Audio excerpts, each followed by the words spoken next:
Cek dulu.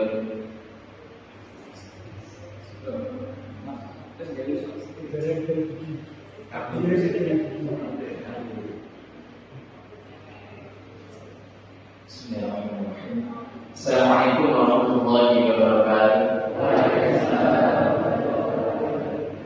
Alhamdulillah, alhamdulillahirrahmanirrahim. Wassalatu wassalamu ala asyrafil anbiya'i wal mursalin Sayyidina Muhammadin wa ala alihi wa ashabihi wa ba'du. Yang saya muliakan beliau Kiai Hanif dari Pondok Pesantren Fathul Ulum Pengantin. Kemudian yang saya nanti segenap yayasan. Kemudian juga yang saya nanti sangat hadirin hadirat serta sekalian yang berbahagia. Syukur alhamdulillah kita ucapkan kepada Allah Ta'ala dan ucapkan alhamdulillah atas segala nikmat yang Allah berikan kepada kita. Dan juga mari kita bersama-sama bersalawat Allah Subhanahu Muhammad wa ala sayyidina Muhammad dengan berselawat semoga kita termasuk Rasulullah sallallahu alaihi wasallam yang nantinya di yaumil akhir mendapatkan syafaat beliau. Amin. Baik, para bapak, para ibu, yang Allah muliakan, monggo salam kita awali naos ing injil menika kanthi wawasan Al-Fatihah. A'udzu billahi minasyaitonir rajim. Alhamdulillahirabbil alamin. Arrahmanir rahim. Maliki yaumiddin. Iyyaka na'budu wa iyyaka nasta'in. Ihdinas siratal mustaqim. Siratal ladzina an'amta 'alaihim ghairil maghdubi 'alaihim waladdallin. Matur suwun ingkang acara salatipun inggih menika ros Ihya Ulumuddin ingkang badhe sakaken yayasan datangane dan semangat.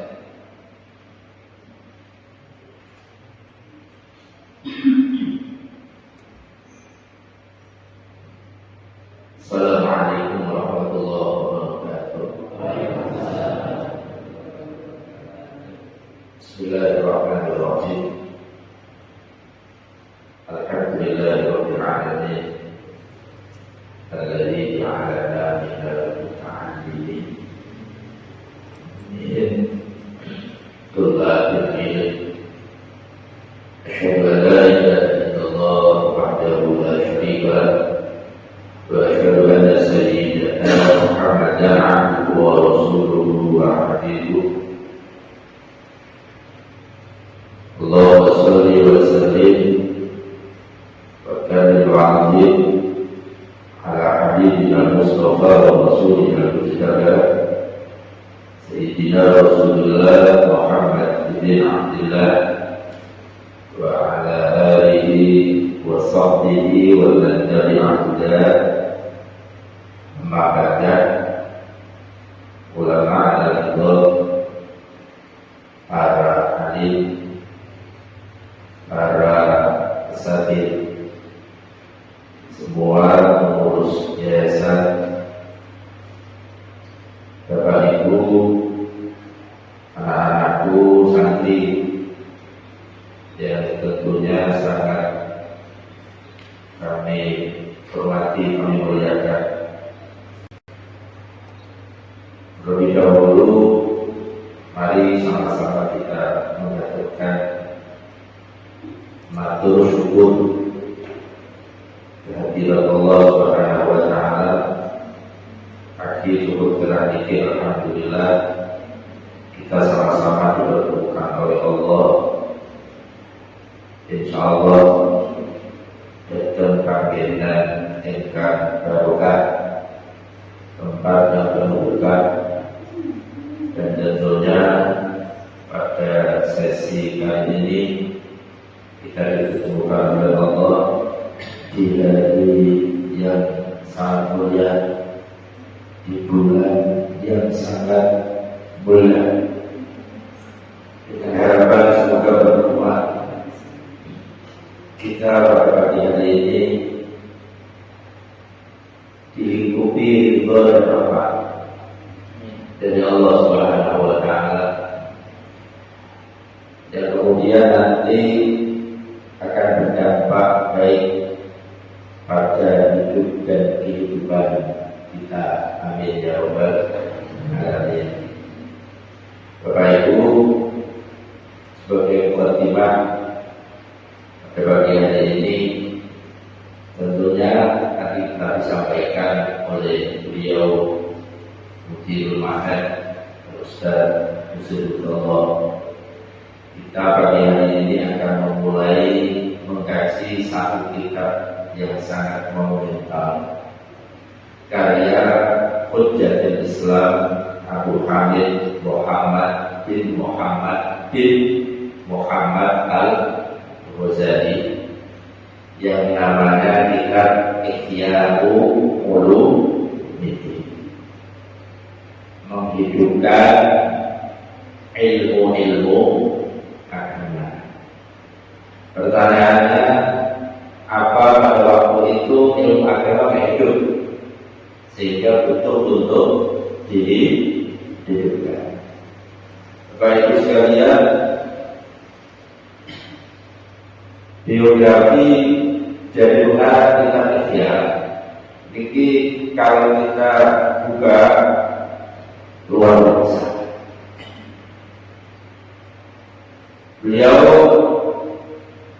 hidup di abad ke-5 Hijriah, atau kurang lebih kalau hitungan Masehi sekitar tahun 10 Masehi, maka berapa? 1010-an Masehi. Beliau ini ulama yang lahir dari kedua orang tua yang sangat istiqomah terhadap agama. Imam Ghazali ini kalau dilihat dari orang tua beliau itu belum menjadi ulama besar. Orang tua atau bapaknya Imam Ghazali ini belum terkenal sebagai ulama besar. Akan tetapi bapaknya Imam Ghazali ini menurut saya, masya Allah, ngangkute sama ilmu, napa senengnya sama ilmu, senengnya sama ulama, masya Allah luar biasa. Dan sangat mengharapkan ketika orang tua Imam Ghazali ini, bapaknya Imam Ghazali yang namanya Muhammad. Imam Ghazali itu unik. Ada 3 Muhammad, nama aslinya Muhammad. Punya bapak namanya Muhammad, punya kakek namanya juga Muhammad. Luar biasa. Ada 3 nama Muhammad, namanya sendiri Muhammad bin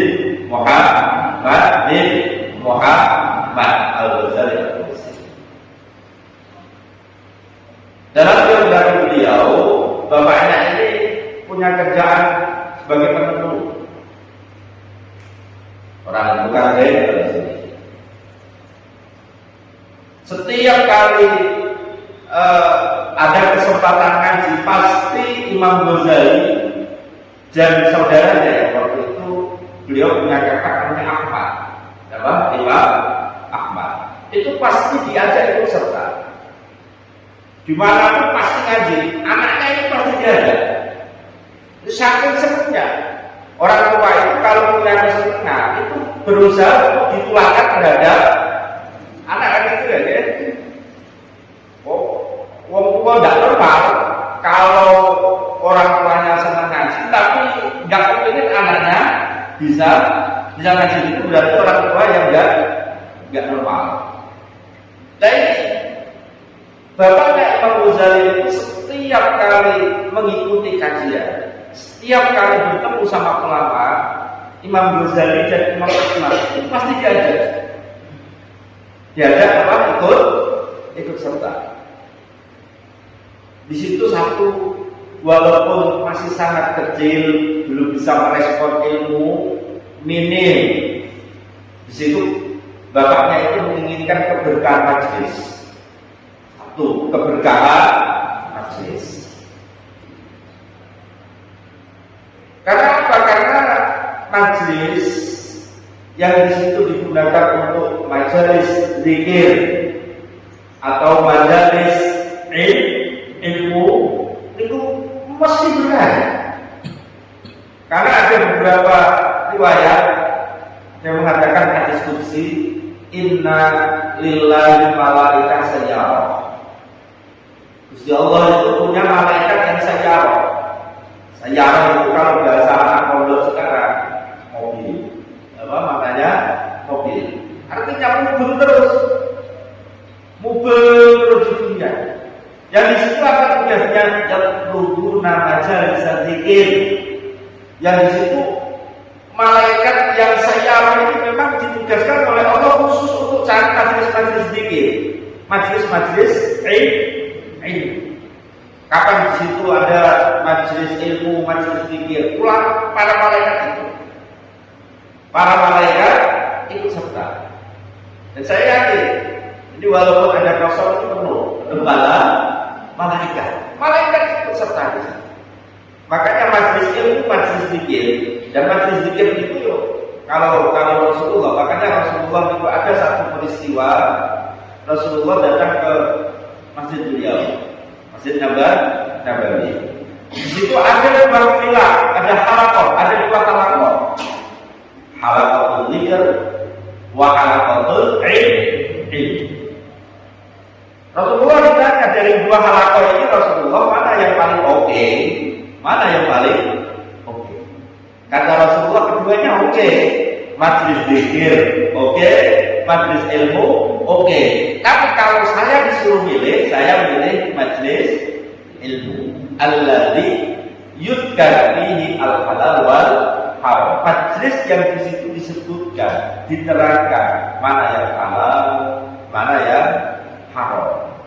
Karena apa? Karena majelis itu, kalau majelis itu menurut saya Bapak Ibu, itu untuk jenengan dianggap. Zikir itu manfaatnya untuk jenengan dianggap. Tapi kalau majelis ilmu, jenengan tahu terkait masalah ilmu, kemudian ilmu tersebut jenengan tularno. Ilmu tersebut disampaikan, diajarkan kepada orang lain, manfaatnya itu detek kemana-mana. Makanya itu ada al-ilmi yuntafa bih, ilmu yang bermanfaat yang itu nantinya akan kita unduh walaupun kita sudah meninggal di dunia, aset yang sangat berharga. Bapak Ibu, anak-anakku sekalian, teman itu di situ ketika Imam Ghazali beranjak dewasa sudah bisa merespon, ternyata ayah beliau meninggal. Di mana-mana kalau ditinggal seorang ayah, itu mohon maaf, secara ekonomi pun itu akan goyah. Dari segi psikologi anak di dalam rumah tangga tersebut itu juga goyah, termasuk goyah kegoncangan secara psikis, secara ekonomi itu juga dialami oleh Imam Ghazali dan Imam. Akan tetapi itu semuanya sudah dipersiapkan oleh ayahanda beliau. Ketika ayahanda beliau itu sudah mulai merasa sakit-sakitan, kedua anak ini yang nanti akan menjadi seorang ulama besar, Al-Imam Ghazali, seorang anak yang namanya Muhammad dan kakaknya yang bernama Ahmad, ini sudah diantar ke teman beliau, teman ayahnya ini, seorang alim, seorang ulama, dan beliau berpesan, kalau orang di sini, kalau orang berguru yai, mohon maaf, ini kira-kira, karena ini saya sering sakit-sakitan, saya mohon, ketika nanti saya meninggal, kedua anak saya ini ambil, masukkan ke dalam pesantren Pak Kiai. Itu dalam kalau bahasa kita, masukkan ke pesantren. Dan untuk mencukupi kebutuhannya, ini harta warisan yang nanti akan saya tinggalkan ini mohon untuk digunakan untuk menghidupi al-Islam Muhammad dan Ahmad. Bapak Ibu, betul. Akhirnya ketika ayahnya beliau Muhammad atau Imam Ghazali dan Ahmad ini diambil oleh kiai tersebut untuk masuk pesantren. Ketika di pesantren dikasih makan apa? Karena kiainya juga mohon maaf, kiainya enggak seorang mutasawwif yang di situ memang enggak punya apa. Akhirnya harta warisan yang ditinggalkan oleh ayah beliau ini dibuat makan sehari-hari sampai pada satu gilirannya harta warisan yang memang digunakan untuk memberi makan kedua orang ini habis. Apa? Habis. Akhirnya apa? Akhirnya karena pada waktu itu sudah ada sistem yang agak modern, yang mau sekolah dikasih makan gratis. Saya belum sekolah dikai makan gratis. Mboten niku sakit mboten payu wae. Mboten payu. Sisa iki digoleki itu sekolah luar barang. Lalu sama mboten. Ada hasilnya ya urung keporo. Hasilnya durung keporo. Didelok wong tuwane iki setelane padha to ora karo setelane gurune. Artine wong tuwa sing seneng ilmu to ora.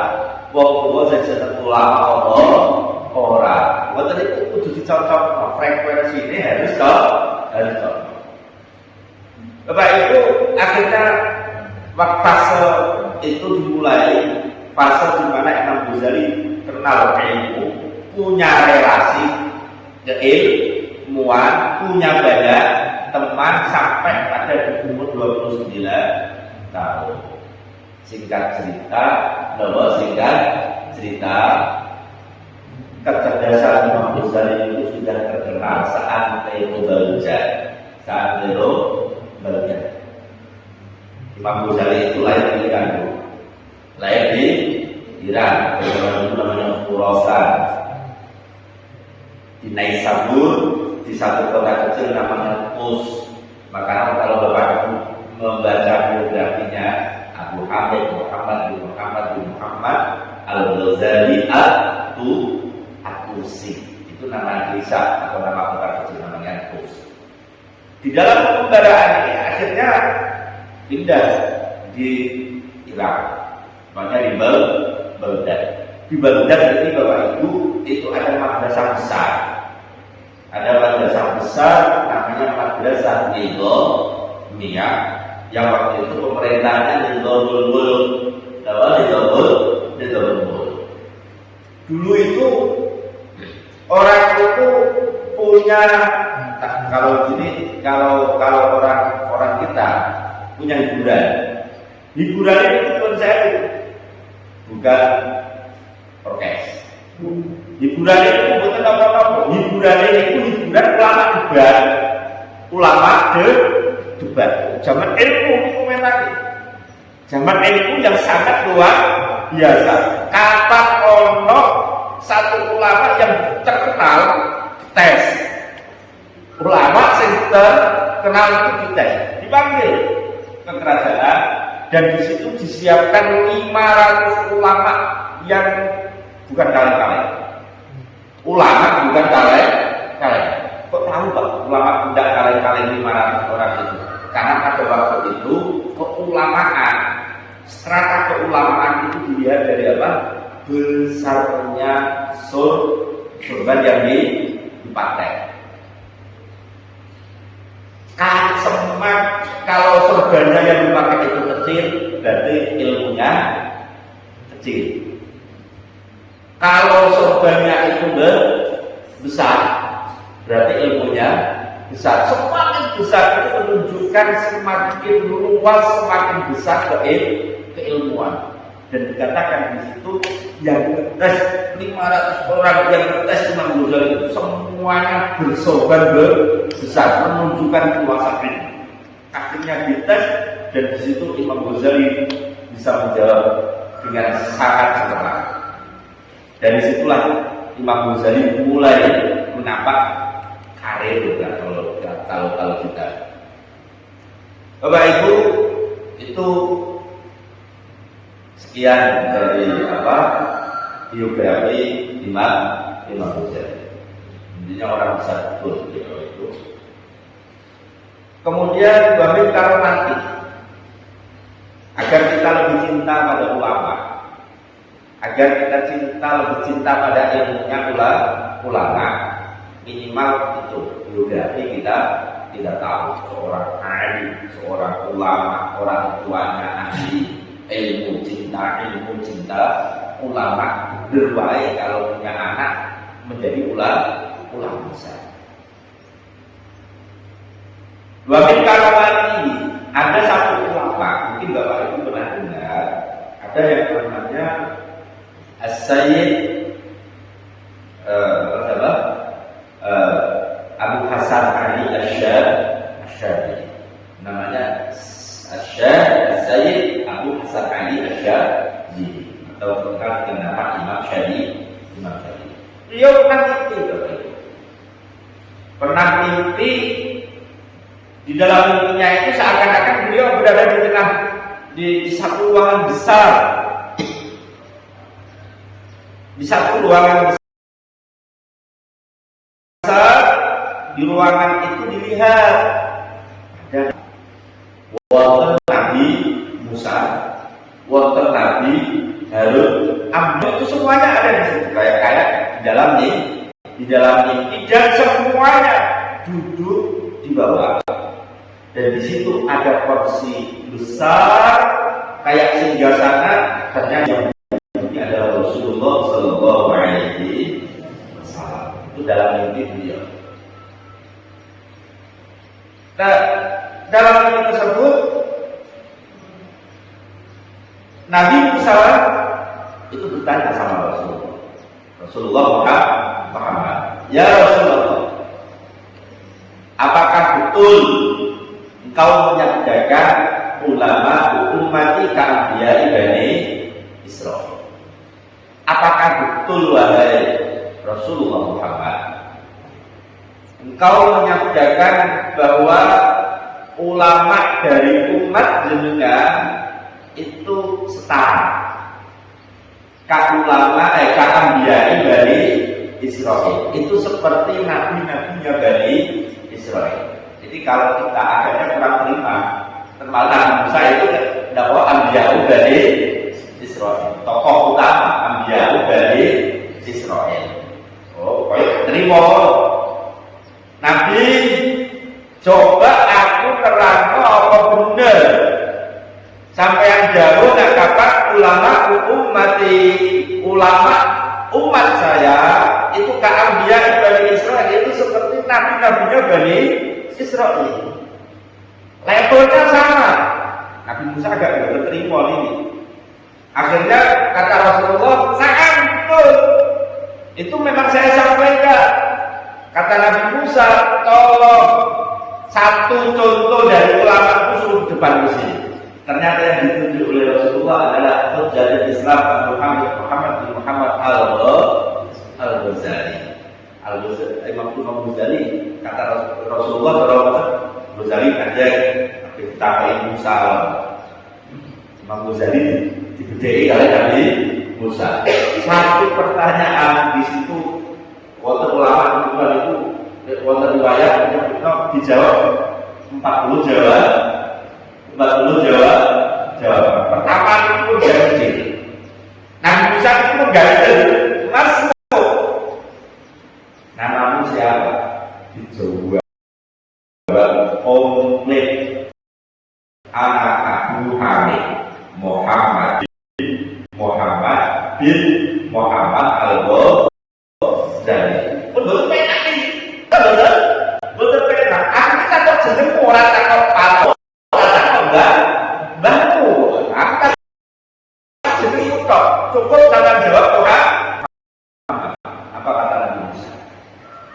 Kula ngeten satu pertanyaan saya jawab beberapa jawaban itu karena kula iki nderek jenengan.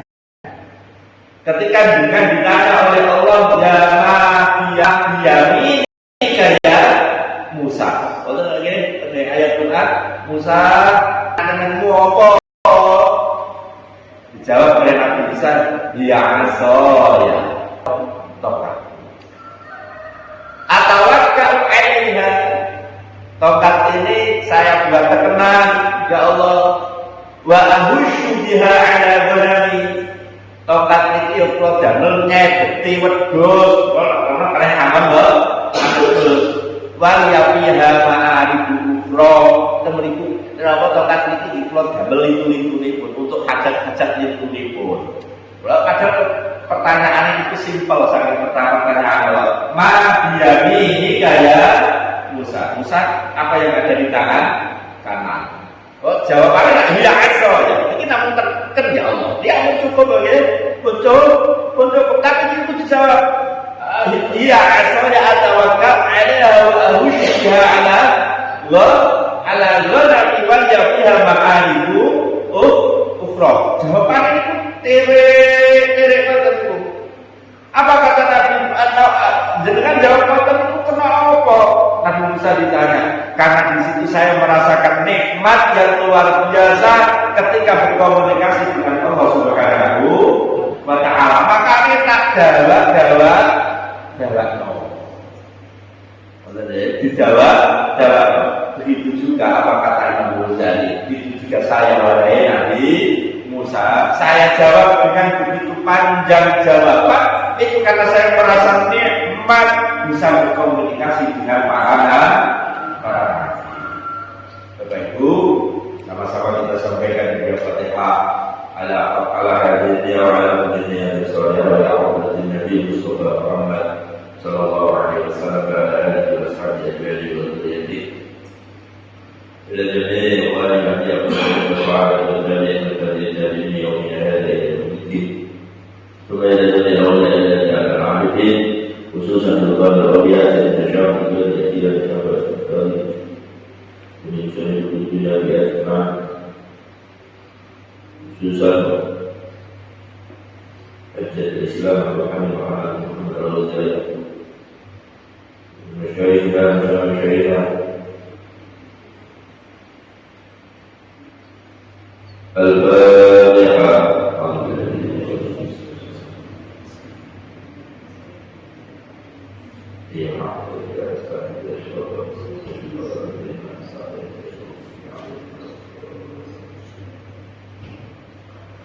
Bismillahirrahmanirrahim. Alhamdulillahirabbil alamin wassalatu wassalamu ala asyrofil mursalin sayyidina Maulana Muhammadin. Qala al-musannif rahimahullah ta'ala wa nafa'ana bihi wa bi 'ulumihi fid dharain. Amin.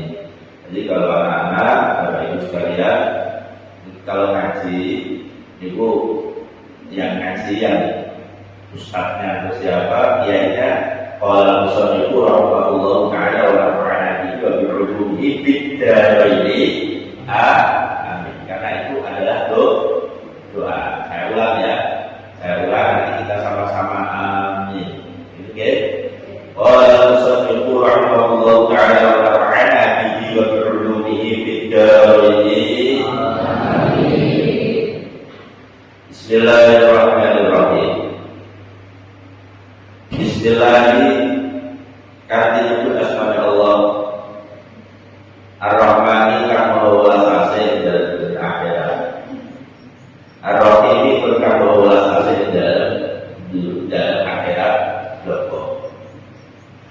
Tiga semua usul kitab itu mengawali karangannya dengan Bismillah. Ini satu kebiasaan dari musannif kita memulai karangan itu dengan ucapan Bismillah, apapun itu. Karena disadarkan pada satu hadis ada mengatakan tidak di kitab karena mengikuti tradisinya Al-Quran. Al-Quran itu dimulai dari Bismillah. Ada satu hadis kullu amrin la yubda bihi bismillahirrahmanirrahim lirrahim bahwa tok riwayatin azdam, satu aktivitas atau satu hal yang penting, kata Rasulullah, la yubda fihi bismillahirrahmanirrahim, tentu tidak dimulai dengan bismillah. Bapak Ibu mungkin punya sesuatu yang penting, aktivitas yang penting, ngajar penting kalau betul penting. Bismillahirrahmanirrahim, kata berdamel penting kalau betul penting, berangkat bismillah. Bapak Bapak Ibu masak penting kalau betul penting betul penting, dengan betul masak bapaknya kalian, anak-anaknya kalian. Bismillahirrahmanirrahim. Yang jenengan anggap penting dan tidak menyalahi syariat Allah itu disunahkan membaca Bismillahirrahmanirrahim. Nah, ini berurusan secara nahwu, secara linguistik kita bahas panjang lebar. Yang pasti ini Bapak Ibu, Bismillahirrahmanirrahim. Tentu ada dua nama Allah, ada tiga ya. Tentu Allah yang paling kenal ya. Tentu ada nama sifat Ar-Rahman kalian Ar-Rahim. Maka ulama zaman dulu itu nama nanti Ar-Rahman itu kawasan dunia akhirat lebih umum daripada Ar-Rahim. Ar-Rahim itu identik khusus untuk orang-orang mukmin yang dengan sedaya amin ya rabbal alamin didik terjadi akhirat. Sing itu Rahim itu namun yang mukmin. Tapi Rahman Allah itu umum. Pesakit betul Pak. Padahal dari akar kata yang sama betul antara Rahman kali Rahim itu dari akar kata apa? Rahman artinya kasih sayang, kawelasan, kasih sayang. Kenapa di situ lantas Ar-Rahman ini lebih umum dari Ar-Rahim? Maka ada satu faedah, wonten faedah itu ada ziyadatul harfi tadullu ala ziyadatil makna. Kapan di situ niku ada satu kata, ada kata istiqomnya sama, tapi yang satu lebih banyak hurufnya, maka yang lebih banyak hurufnya itu maknanya lebih luas. Coba dengan hitung antara Rahman dan Rahim. Rahman, ha, mim, alif, nun. Ada berapa? Jamsal. Menurut jamsal ya. Coba Rahim. Ha, ya, mim. Ada berapa? Skala. Ada 4. Jadi Rahman itu abdal, a'ammu, ashmalu maknanya lebih luas, maknanya lebih umum daripada Ar-Rahim. Makanya sesuatu yang umum itu bisa dimiliki oleh siapapun. Sing sholat yo itu, sing ora sholat yo itu. Dan saya duit itu nikmat umum atau khusus? Umum ya. Kiai duit yo oleh, kiai duit yo oleh, orang kiai duit yo kuat. Oh gitu loh. Ahli sebagian duit akeh itu masya Allah kuates seperti itu. Saya orang tahu sebagian subuh kebluk itu duit akeh yo. Karena duit itu nikmat umum. Saya sing jenenge awak sehat itu umum nama khusus. Umum nama khusus.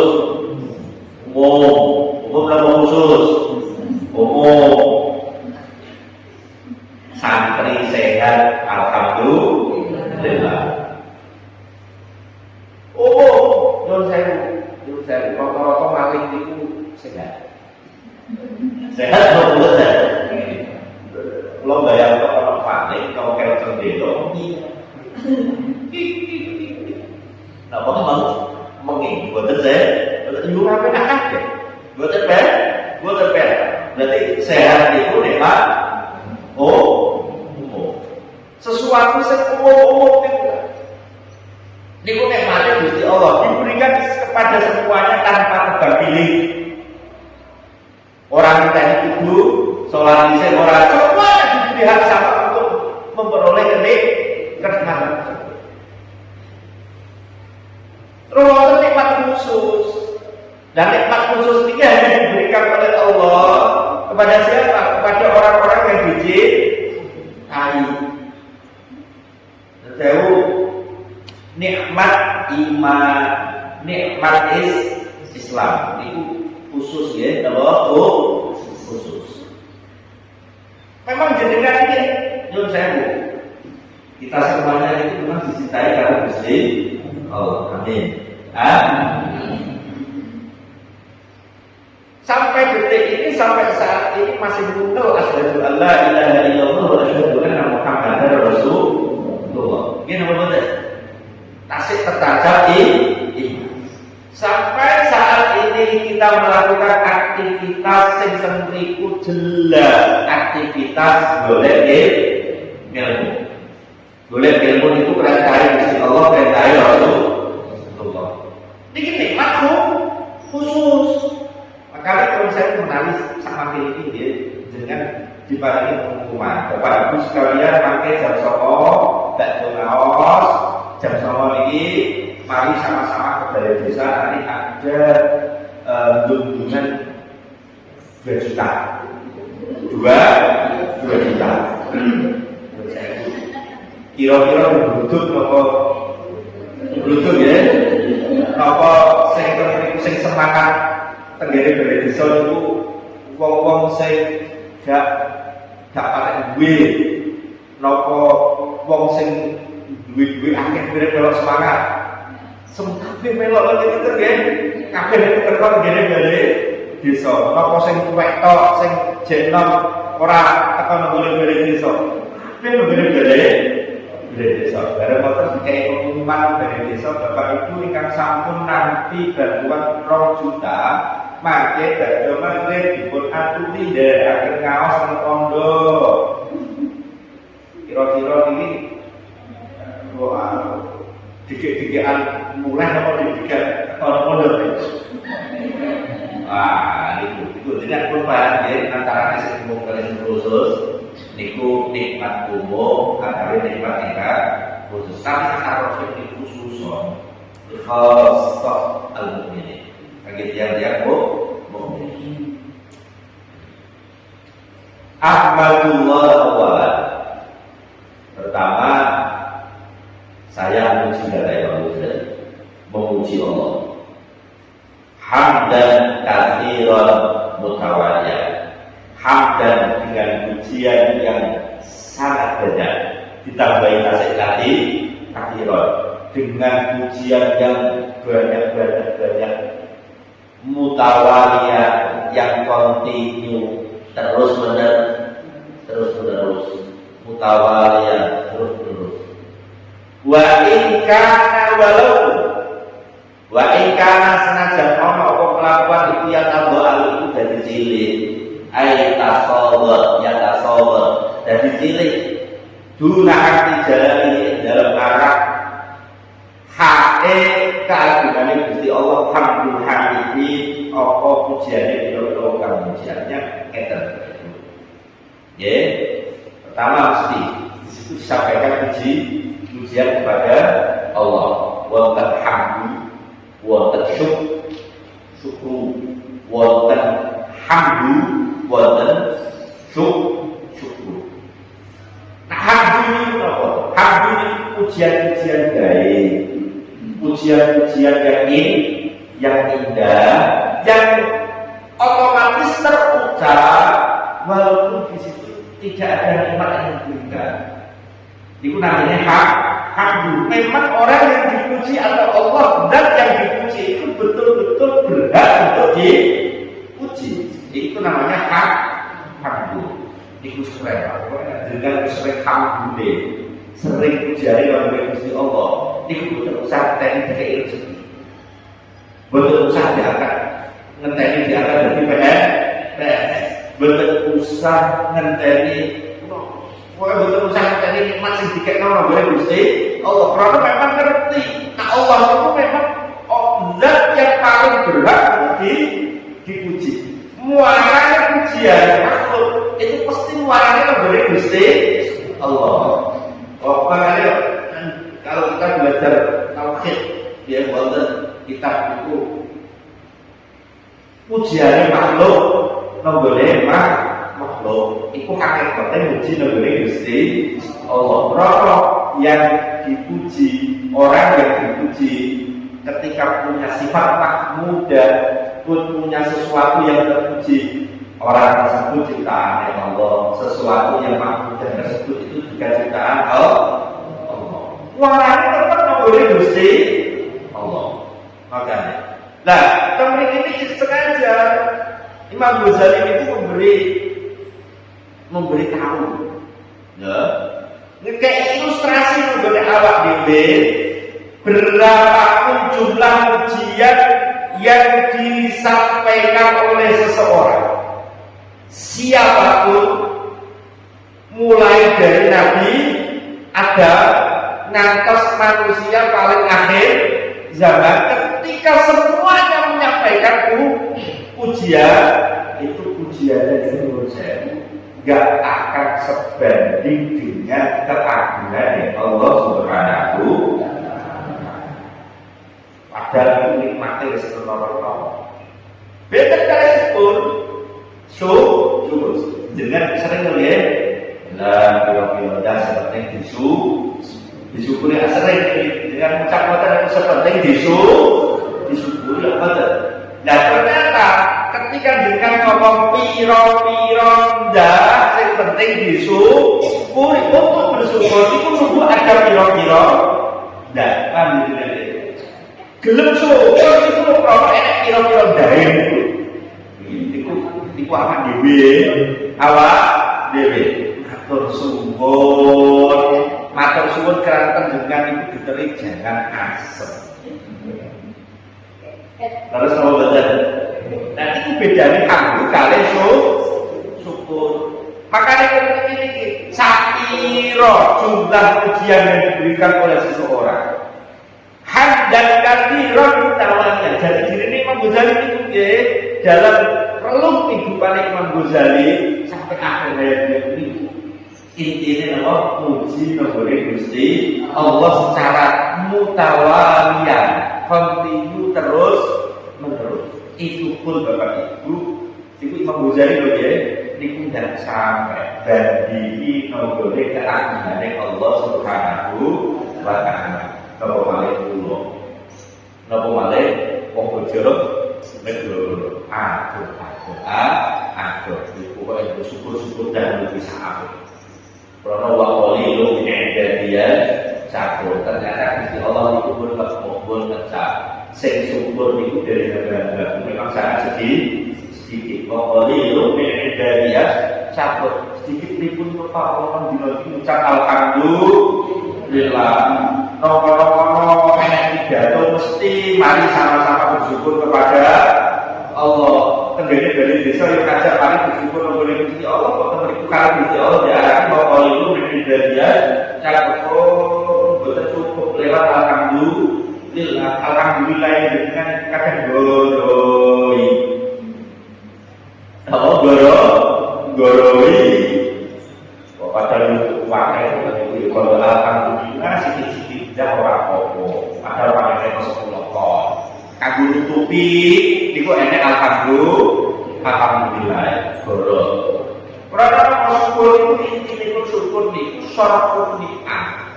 Jadi memperdaya gunakan fasilitas atau kenikmatan yang diparingi Allah dan kita ini untuk apa?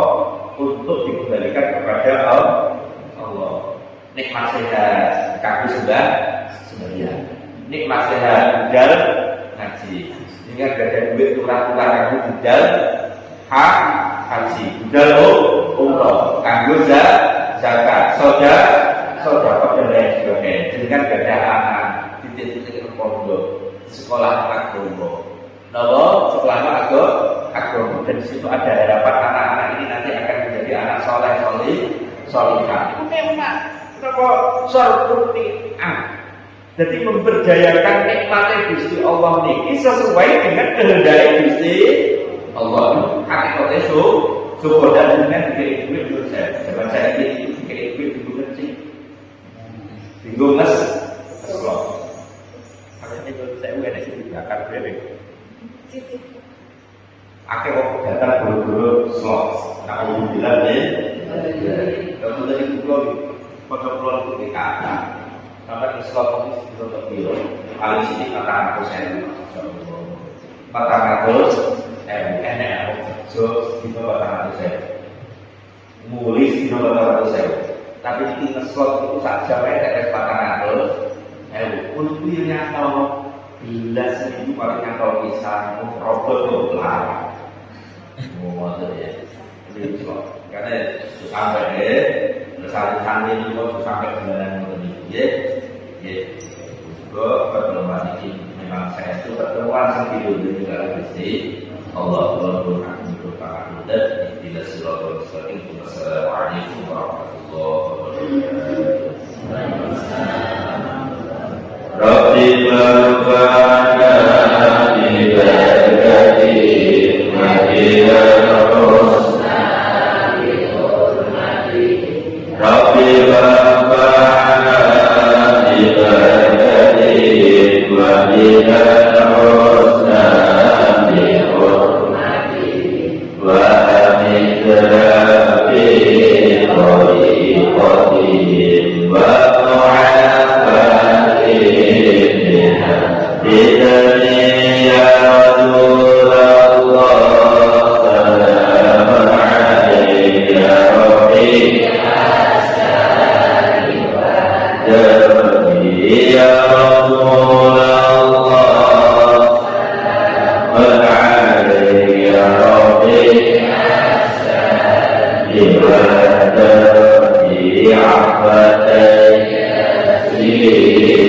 Yeah.